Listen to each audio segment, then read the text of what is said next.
इसे अत्यधिक अनुकूल स्थान माना जाता है। यह मामा मामी के साथ मधुर और सहायक संबंधों को बढ़ावा देता है, जो आमतौर पर व्यक्ति के लिए मददगार होते हैं।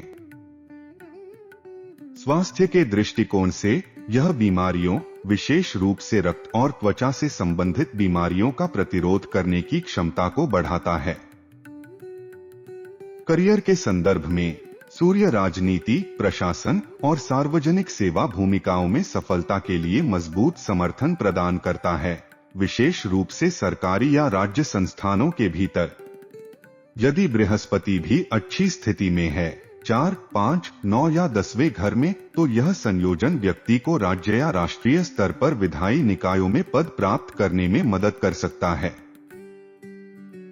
हालांकि यदि बुध छठे घर में सूर्य के साथ युति करता है, तो व्यक्ति को सार्वजनिक रूप से बोलने में संघर्ष करना पड़ सकता है या राजनीतिक मंचों या विधायिकाओं में प्रभाव डालना मुश्किल हो सकता है। इससे उनके फिर से चुने जाने या राजनीतिक भूमिका में बने रहने की संभावना कम हो सकती है।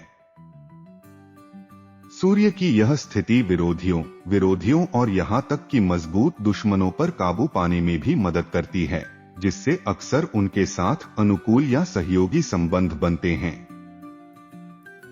पश्चिमी ज्योतिष का सुझाव है कि यह स्थिति पिता के साथ संघर्ष का कारण बन सकती है।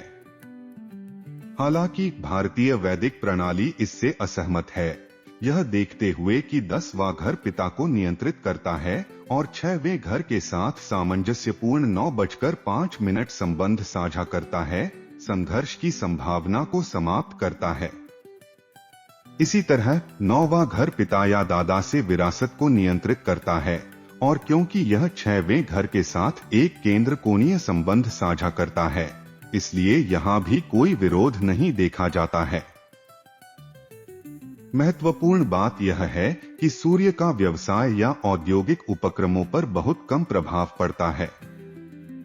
सेवा का ग्रह होने के कारण यह आमतौर पर स्वरोजगार का समर्थन नहीं करता है, जब तक कि काम राजनीति, प्रशासन या कूटनीति में न हो। ऐसे क्षेत्रों में यह नेतृत्व गुणों को बढ़ाता है, एक मजबूत और स्वस्थ शरीर प्रदान करता है और एक प्रभावशाली उपस्थिति में योगदान देता है।